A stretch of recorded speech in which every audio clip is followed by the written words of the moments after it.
Je poursuis aujourd'hui mon intervention qui faisait suite à la conférence du Rav Chaya sur son refus de participer à la commémoration de la naissance de l'État d'Israël.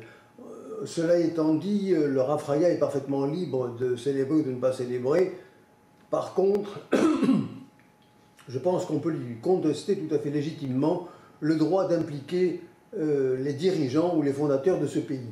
Et c'est précisément à ce sujet que je voudrais aujourd'hui traduire, au-delà de la colère qui fut la mienne, les questions que cet état d'esprit ne manquait pas de recéler et que je vais exprimer maintenant.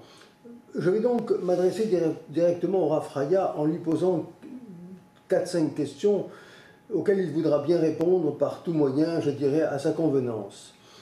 En l'état, les propos tenus à l'encontre des dirigeants de ce pays ou des fondateurs de ce pays relèvent de la diffamation.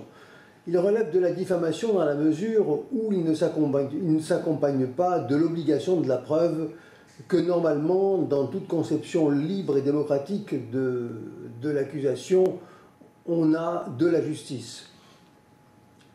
La question, je la pose directement. Sur quel fait précis, monsieur, donc, fondez-vous l'accusation des Rêves Raves à l'encontre des fondateurs et des dirigeants de ce pays? Petite parenthèse, si la Gay Pride est à vos yeux quelque chose de scandaleux, elle l'est également à mon regard. Néanmoins, cela ne justifie pas, je pense, le fait de conclure que les dirigeants sont des idolâtres. Puisqu'apparemment vous ne pensez pas comme moi à ce sujet-là, merci monsieur de faire la preuve de ce que vous avancez. Enfin, une petite question et qui amène implicitement une réflexion. Vous accordez à Yehuda et à Tamar le bénéfice d'une faute qui se transforme en bienfait, puisque c'est par leur erreur, par leur faute, que le Messie, fils de David, verra le jour et apparaîtra. Pourquoi, monsieur, n'accordez-vous pas pareille similitude de crédit à la faute qu'auraient commise à vos yeux les fondateurs de ce pays ou les dirigeants? Pourquoi leur faute à eux est-elle rédhibitoire et n'a-t-elle pas la portée peut-être positive que vous accordez à Tamar et à Yehuda? Par ailleurs, monsieur, une autre question liée au fait que vous affirmez prier pour la réussite de cet État et prier pour la réussite de son armée, tout en affirmant dans la même portion, dans la même phrase, que vous ne pouvez vous associer aux réjouissances de l'anniversaire de la naissance de ce pays.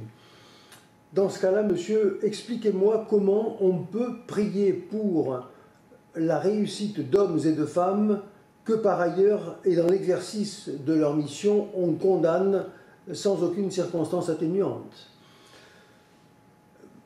Autre question consécutive à celle que j'ai posée et qui, je pense, a valeur récapitulative: d'où et de qui détenez-vous le droit de comparer dans l'insulte?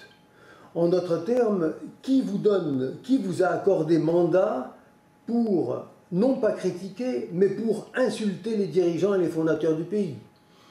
Par ailleurs, comment pouvez-vous proférer pareille accusation sans vous croire tenu à l'obligation de la preuve? Parce que là, on n'est plus dans la critique, on est dans l'instruction du procès en sorcellerie. On peut dire n'importe quoi, on accuse de n'importe quoi, et on ne prouve rien. Enfin, monsieur, et je terminerai sur ce point particulier, si votre critique de l'État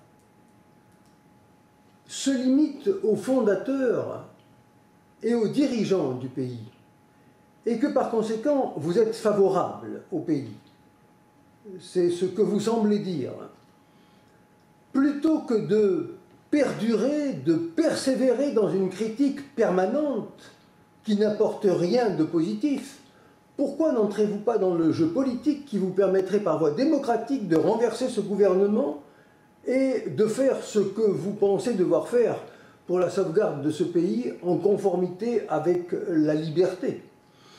Enfin, en conclusion, monsieur, je ne pose pas de questions, mais j'attire votre attention sur un fait qui, si curieusement, nous rapproche l'un et l'autre. Il semblerait, monsieur, que vous ayez charge de formation de jeunes. Vous rendez-vous compte que votre position, par le flou qu'elle entretient, est de nature bien plus à perturber qu'à remédier aux problèmes que ces jeunes peuvent rencontrer. Parce que les jeunes ne pourront pas, ne peuvent pas comprendre que d'une part, on prie pour un État, on prie pour un gouvernement, on prie pour une armée, et que par ailleurs, on condamne ce qu'on vient de bénir. Par conséquent, monsieur, j'espère que vous comprendrez que la réponse que vous me ferez, si vous voulez bien me la faire, n'aura pas seulement un impact sur moi qui pose les questions, mais sur ceux dont vous avez la charge. Et j'espère qu'en leur nom seulement, vous me répondrez. En tout cas, je vous en remercie.